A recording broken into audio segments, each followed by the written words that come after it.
एक बार मथुरा से वसुदेव जी की प्रेरणा से यादवों के कुल गुरु हैं श्री गर्गाचार्य जी महाराज। ये गर्गाचार्य आए हैं नंद बाबा के पास गोकुल में। आकर गर्गाचार्य जी नंद बाबा से मिले, बड़ा स्वागत किया है।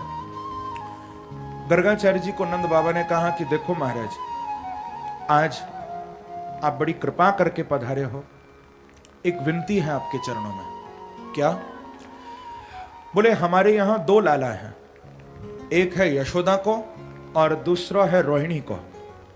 क्योंकि देखो मैंने कल बताया था कि रोहिणी जी भी वसुदेव जी की पत्नी हैं। तो वसुदेव जी ने कंस के भय के कारण रोहिणी जी को भी नंद बाबा के पास गोकुल में ही भेज दिया था। क्योंकि वसुदेव जी मित्र हैं नंद बाबा के, तो रोहिणी जी मां यशोदा के साथ ही गोकुल में रहा करती थी। तो नंद बाबा बोले कि देखो महाराज, हमारे यहाँ दो लाला हैं, एक रोहिणी को है, दूसरा यशोदा को है, और अभी तक दोनों लालाओं के नामकरण नहीं भय। तो आप आए हो, दोनों लालाओं को नामकरण करते जाओ ना महाराज। गर्गाचार्य जी बोले कि देखो नंद, हम जरूर करते, लेकिन आप तो जानते हो कि यदि ये बात कंस के कानों में पहुंच गई, कंस बड़ा पापी है, हमको दंड देगा। तो आप हमें क्षमा करो, आप अपने कुल पुरोहित सांडिल्य मुनि से नामकरण करा लेना। नंद बाबा बोले कि महाराज, अब आप आ गए हो तो आप ही करके जाओ ना, आप भी तो परम संत हैं। देखो आप सोच रहे होंगे कि हम सारे गोकुल को बुलाएंगे, सारे ब्रज को ही बुलाएंगे, सबको ये बात मालूम चल जाएगी और खबर कंस तक पहुंच जाएगी कि आपने नामकरण किया आकर। तो देखो महाराज, आप चिंता मत करो, हम ऐसा करते हैं कि हम चुपचाप गौशाला में चलते हैं और आज मैं किसी को नहीं बुलाऊंगा, आप चुपचाप वहीं पर एकांत में दोनों लालाओं का नामकरण कर देना, कंस को खबर नहीं लगेगी। ये बात सुनकर गर्गाचार्य जी तैयार हो गए। अब तो गौशाला में पूजा की सब तैयारी हुई है। नंद बाबा ने दोनों माओं को खबर की है। ब्रजरानी यशोदा और रोहिणी जी दोनों अपने अपने लालाओं को लेकर गौशाला की ओर आने लगे। लेकिन रास्ते में ब्रजरानी यशोदा ने रोहिणी जी को कहा कि बहन रोहिणी, हमने सुना है कि गर्गाचार्य तो बड़े त्रिकालज्ञ हैं, सब कुछ जानने वाले हैं। रोहिणी जी ने कहा कि बहन यशोदा, सुना तो हमने भी ऐसा ही है। तो बोली कि बहन फिर ऐसा करें, आज गर्गाचार्य जी की परीक्षा कर लें थोड़ी। रोहिणी जी बोली कि यशोदा, हम पढ़ी नहीं लिखी नहीं, इतने बड़े विद्वान की कैसे परीक्षा करेंगी। तो ब्रजरानी यशोदा बोली कि बहन रोहिणी, बस इतना ही तो करना है कि मेरे लाला को तुम ले लो और अपने लाला को मुझे दे दो। आज गर्गाचार्य जी से पूछेंगी कि कौन सा लाला कौन का है। यदि उन्होंने ठीक बताया तब तो वो ज्ञानी है, नहीं तो फिर तो ऐसे ही हैं। अब यही किया मैया ने। देखो आप खुद ही विचार करो, जब ब्रजरानी यशोदा ही इतनी नटखट हैं, इतनी चंचल हैं, तो फिर उनका लाला कन्हैया चंचल क्यों ना होगा। प्रेम से कहो श्री राधे। हाँ, मैया ही खुद बड़ी नटखट है। आज गर्गाचार्य जी की परीक्षा लेने जा रही हैं। दोनों ने एक दूसरे के लालाओं को ले लिया और गौशाला पहुंच गए। सुंदर आसन पर विराजमान किया दोनों माओं को नंद बाबा ने। गर्गाचार्य जी भी अपने आसन पर बैठे हैं। सुंदर गणेश जी का ध्यान किया, स्वस्ति वाचन का पाठ हुआ, नामकरण का संकल्प किया गया। और संकल्प के बाद नंद बाबा को कहा कि आप बताओ पहले कौन से लाला को नामकरण करें। तो नंद बाबा बोले कि महाराज, पहले जो ये यशोदा की गोद में बैठो है, आप या को नामकरण करो। अब गर्गाचार्य जी सब जानते हैं, कुछ भी छुपा नहीं है इनसे। जो देखा एक नजर में ही पहचान गए कि ये कौन है। और गर्गाचार्य जी के मुख से भागवत में निकला है कि अयम ही रोहिणी पुत्रो रमयन सुहृदो गुणैः आख्यास्यते राम इति बलादिक्यात् बलम विदु। गर्गाचार्य जी बोले कि महाराज, ये बैठो तो यशोदा की गोद में है, लेकिन अयम ही रोहिणी पुत्र है, ये रोहिणी को बेटा है, मुझे सब मालूम है। और देखो नंद, या के अंदर बहुत शक्ति होगी, तो हमने या को एक नाम रखो है बल। दूसरा, ये सबको आनंद देने वाला होगा, तो हमने या को एक नाम रखो है राम। ये दोनों अलग अलग नाम है, बल और राम, लेकिन दोनों को मिलाकर ही बोला जाता है। बोलो बलराम जी महाराज। ये सुंदर नामकरण हुआ। एक नाम इनका संकर्षण भी पड़ा, क्योंकि योग माया के द्वारा देवकी के 7वें गर्भ का आकर्षण करके इनको रोहिणी के गर्भ में डाला गया था, तो एक नाम इनका संकर्षण भी पड़ा है। और रोहिणी के पुत्र कहलाए तो एक नाम इनका रोहिणी भी पड़ा। सुंदर नामकरण हो गए। अब नंद बाबा ने कहा कि गुरुजी या दूसरे लाला को भी आप नामकरण कर दो। जब बालकृष्ण की ओर देखा तो गर्गाचार्य जी नंद बाबा को बोले कि देखो महाराज, आपको ये लाला तो बड़ो चंचल है, देखो मैया की गोद में लेटो भयो कैसे आंखें चला रहे हो है, कभी मोकू देखे, कभी आपको देखे, कभी मैया को देखे, बड़ो चंचल है ये तो, या को भी नामकरण करें?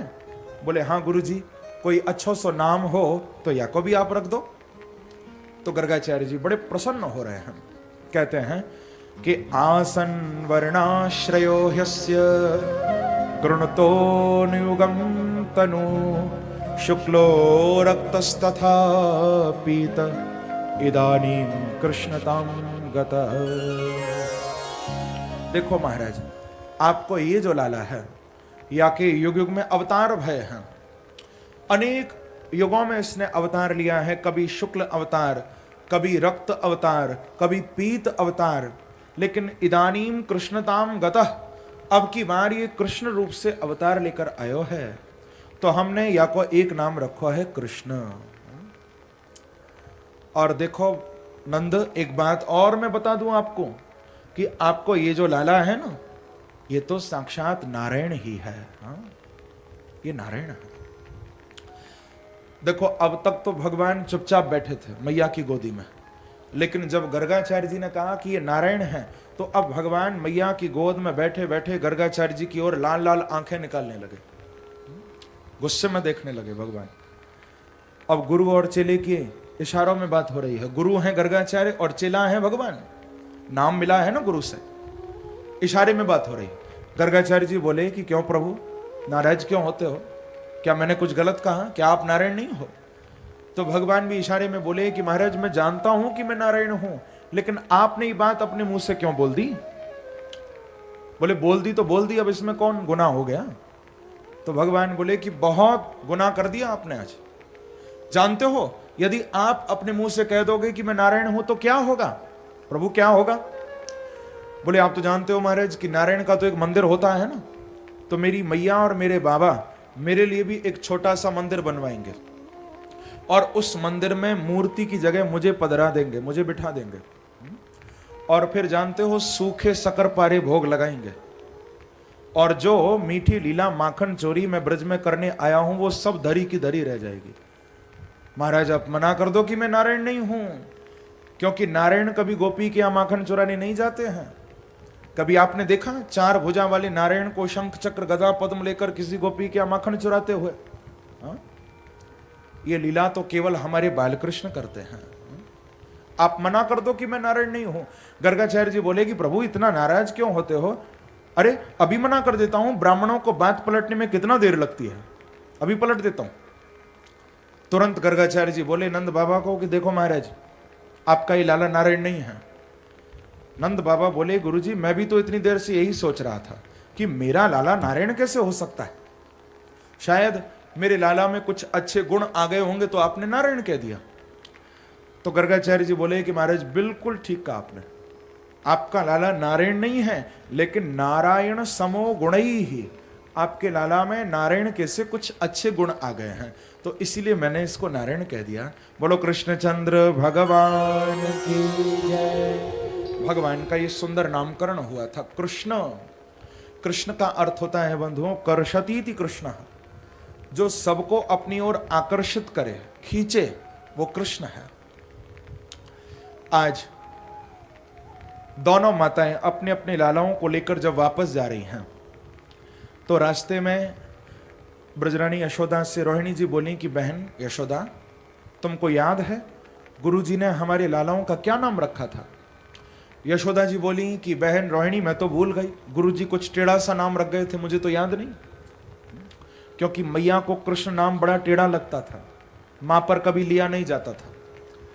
रोहिणी मैं तो भूल गई, न जाने क्या नाम रख के गए थे, अब फिर आएंगे तो फिर पूछ लेंगे। तो रोहिणी जी ने कहा कि बहन यशोदा, अब न जाने कब गर्गाचार्य जी लौट कर आए, तो क्या तब तक अपने लालाओं का हम कोई नाम लेकर नहीं पुकारेंगे? तो तुम गर्गाचार्य जी से पूछती रहना, मैंने तो आज से अपने लाला का नाम बलुआ धर लिया। ब्रजरानी यशोदा बोली, अच्छा बहन रोहिणी, जब आपने अपने लाला को नाम आज से बलुआ धर लिया है, तो फिर मैंने भी आज से अपने लाला को नाम कनुआ धर लिया है। प्रेम से कहो श्री राधे। ये भगवान के प्यार के नाम हैं, बलुआ और कनुआ। मां कभी कृष्ण नाम लेकर नहीं बुलाती थी, कृष्ण नाम तो लिया ही नहीं जाता था मां से, हमेशा यही कहती थी, अरे कनुआ, अरे लाला, कनुआ कहकर लाला कहकर बुलाया करती थी। ये वृंदावन तो बड़ा अद्भुत है बंधुओं, ब्रह्मा जैसे देवता भी वृंदावन में जन्म लेने के लिए तरसते हैं। ऐसा अद्भुत है वृंदावन। आप कहीं भी किसी भी धाम में किसी भी तीर्थ में चले जाओ, लेकिन जो आनंद वृंदावन में आएगा वो कहीं आ नहीं सकता आपको। साक्षात भक्ति की भूमि है। तभी तो किसी ने कहा कि एक बार अयोध्या, 2 बार द्वारिका जाओ, 3 बार जाकर त्रिवेणी में नहाओगे, 4 बार चित्रकूट, 9 बार नासिक में, 12 बार जाके बद्रीनाथ घूम आओगे, कोटि बार केदारनाथ, रामेश्वर, गया, जगन्नाथ, तुम चाहे जहां जाओगे, लेकिन होते हैं दर्शन प्रत्यक्ष यहां बिहारी जी के, वृंदावन सा आनंद कहीं नहीं पाओगे। जो आनंद ब्रज में रहने वाले, वृंदावन में रहने वाले भक्त को प्राप्त है, वो आनंद कहीं नहीं मिल सकता। ब्रह्मा जी कह रहे हैं, प्रभु मुझे आगे जन्म देना तो इस ब्रज की धूल बना देना बस। प्रेम से कहो श्री राधे। ब्रह्मा जी ने भगवान को प्रणाम करके बछड़े भी वापस किए, ग्वाल बाल भी दे दिए, और 40 श्लोकों में स्तुति करके ब्रह्मा जी पधारे हैं।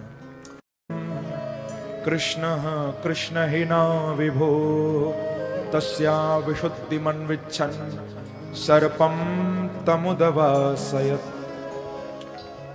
भगवान ने देखा कि उस वृंदावन में यमुना के अंदर एक बहुत बड़ा काली नाग रहता है, बहुत बड़ा काली नाग, और जिस काली नाग के विष के कारण सारी यमुना दूषित हो रही है, उसका जहर, उसका विष सारी यमुना में फैल चुका है। तो भगवान ने संकल्प लिया कि मैं इस काली नाग को ब्रज से निकालूंगा। तो उस समय तो भगवान ने दृष्टि से ग्वाल बालों को, गौओं को भी जीवित कर दिया, लेकिन एक दिन भगवान उसी काली देह पर से खेलने, सब कथा आप लोग जानते हो, श्रीदामा की गेंद को भगवान ने निमित्त बनाया था। खेल रहे थे ठाकुर जी, और खेलते खेलते गेंद लेकर यमुना में फेंक दी प्रभु ने। श्रीदामा बोले कि कन्हैया देख, मैं जानू हूं, मुझको सब मालूम है कि तैने जानबूझ के मेरी गेंद फेंकी, ला मुझको मेरी गेंद ला कर दे। भगवान बोले भैया कहां ते लाऊं, अब तेरी गेंद तो यमुना में चली गई, घर चल, से सुंदर नई कपड़ा की गेंद बनवा कर दूंगा। नहीं नहीं कन्हैया, मुझको मेरी गेंद चाहिए, कहीं से भी ला कर दे।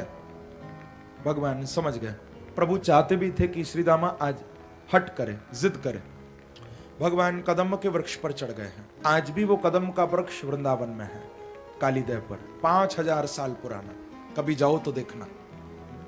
उसी कदम के वृक्ष पर भगवान चढ़ गए, और ग्वाल बाल तो चीखने लगे कि नहीं कन्हैया, श्रीदामा की बात में मत आओ, तुम मत कूदो यमुना में। लेकिन भगवान ने किसी की कोई बात नहीं सुनी, प्रभु सीधे यमुना में कूद गए हैं। यमुना के हृदय को चीरते हुए सीधे भगवान वहां पहुंचे जहां पर ये काली नाग रहता है।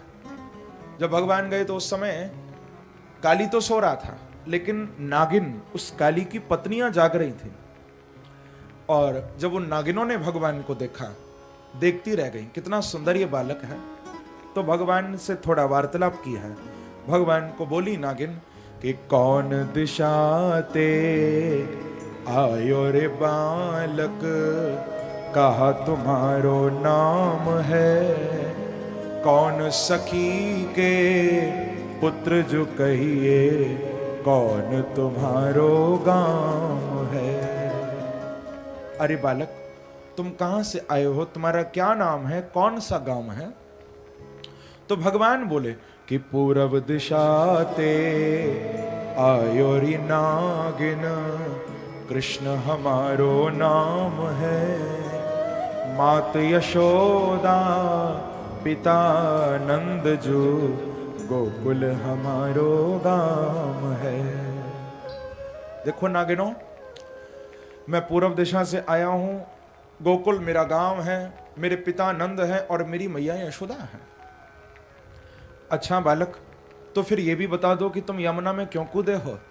कि कह बालक तू डगर भूल्यो, बगड़ भूल्यो, कह घर नार रिसाइया, कह तेरे मन में क्रोध उपजो, कह बैरन भरमाया। हे बालक, क्या आप रास्ता भटककर यमुना में कूद गए, या तुम्हारा किसी से झगड़ा हो गया तब तुम यमुना में कूद गए, या किसी बैरी ने तुम्हारे कान भर दिए तो तुम यमुना में कूद गए, क्या बात है? तो भगवान बोले कि नागिनों, ऐसी कोई बात नहीं। तो देखो, फिर तुमको जो चाहिए हमसे ले जाओ, लेकिन जल्दी यहां से चले जाओ, क्योंकि अभी हमारे पति काली सो रहे हैं और यदि वो उठ गए तो तुमको डस लेंगे। उनके उठने से पहले तुम चले जाओ, जो चाहिए हमसे ले जाओ। कि ले बालक गलहार माला, 1.25 लाख की बोरियां, इतनों ले घर जाओ रे बालक, नाग से दो में चोरियां। जो चाहिए हमसे ले जाओ। तो भगवान बोले कि नागिनों, मैं यहां पर ये सोना चांदी लेने नहीं आया हूं, कि ना चाहिए गलहार माला, 1.25 लाख की बोरियां। जानती हो मैं यहां क्यों आया हूं? कि मात यशोदा दही बिलों में, तेरे नाग की करू में डोरियां, तेरे नाग की करू में डोरियां। मैं तो इसलिए आया हूं कि जब मेरी मैया दधी मंथन करेंगी, दही बिलोएंगी, तो मैं तुम्हारे नाग की रस्सी बनाऊंगा, पकड़ के लेके जाऊंगा आज उसको। जो सुना नागिनों ने कि अच्छा, कहा तो हम इसको इतना प्यार कर रही हैं, ये हमारे पति का अपमान करता है। अब तो नागिनों ने झट काली को जगाना शुरू किया। जो काली को जगाया, काली फुंकार मार के उठ बैठा है, और उठते ही काली भगवान के चारों ओर लिपट गया। भगवान को कस के इसने अपने लपेटे में ले लिया। भगवान एक क्षण को तो मूर्छित से होने लगे, बेहोश होने लगे। प्रभु, देवताओं में हाहाकार मच गई कि न जाने अब क्या होगा। लेकिन अगले ही क्षण भगवान को होश आया। प्रभु ने अपने शरीर को फुलाना शुरू किया, इतना फुलाया कि काली की नस नस ढीली पड़ने लगी। और जो बंधन ढीला पड़ा, भगवान इसके बंधन से बाहर निकले, और निकलकर भगवान ने एक छलांग लगाई और उछलकर प्रभु काली के फण पर चढ़ गए। काली तो देखता ही रह गया। भगवान उछलकर फण पर चढ़ गए, और आज जिस जिस फण से काली फुंकार मारता है, उस फण पर भगवान जोर से लात का प्रहार करने लगे। तच्चित तांडव विरुग्ण फणात पत्रो, रक्तम मुखई रुरुबमन नृपभग्न गात्रः। सुखदेव जी कहते हैं कि राजन, इस काली की नाक से आंख से रक्त बहने लगा। घबरा गया काली, सोचने लगा कि मैं तो काली हूं, ये तो मेरे से भी बड़ा कोई आज काला आ गया। प्रेम से कहो श्री राधे। हाँ, ये तो मेरा भी बाप है। इतना ताकत इस बालक में, समझ गया कि ये भगवान के अलावा और कोई नहीं हो सकते हैं। अब तो काली ढीला पड़ गया।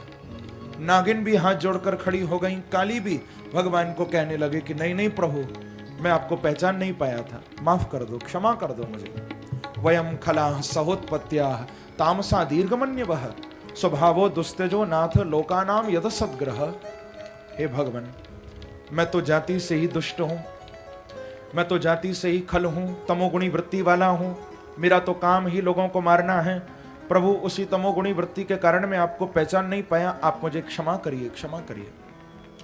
भगवान ने काली को कहा कि देखो काली, तुम अब सीधे यहां वृंदावन को छोड़कर रमण द्वीप चले जाओ, वहां जाके तुम रहना।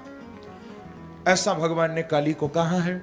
अब इधर देखो, यमुना के किनारे आज सारा ब्रजमंडल इकट्ठा हो गया है। पूरे ब्रज में खबर फैल गई कि कृष्ण आज यमुना में कूद गए हैं। ब्रजरानी यशोदा, नंद बाबा, रोहिणी जी सब आकर खड़े हो गए और मैया तो इतना व्याकुल हो गई, यमुना में ही कूदने लगी मां। बलराम जी ने पकड़ लिया। बलराम जी बोले कि मैया आप इतनी उतावली मत बनो, जैसे हमारे लाला ने और असुरन को मारो है या काली को मारकर भी हमारो लाला जल्दी ही बाहर आएगो, आप चिंता मत करो। बलराम जी ऐसा कह ही रहे थे बंधुओं, उतने में क्या देखते हैं सब ब्रजवासी कि जिनके एक हाथ में श्रीदामा की गेंद लग रही है और दूसरे हाथ से अपनी वंशी को बजाते हुए काली के फड़ पर चढ़कर साक्षात यमुना से भगवान प्रकट हो गए। बोलो काली अमर्दन भगवान की जय, श्री वृंदावन बिहारी लाल की जय। साक्षात यमुना से भगवान प्रकट हो गए थे, सबको परम आनंद का अनुभव हुआ। गर्भ संस्कार गुरु अपने ही समझते हैं अपनों की जरूरतों को।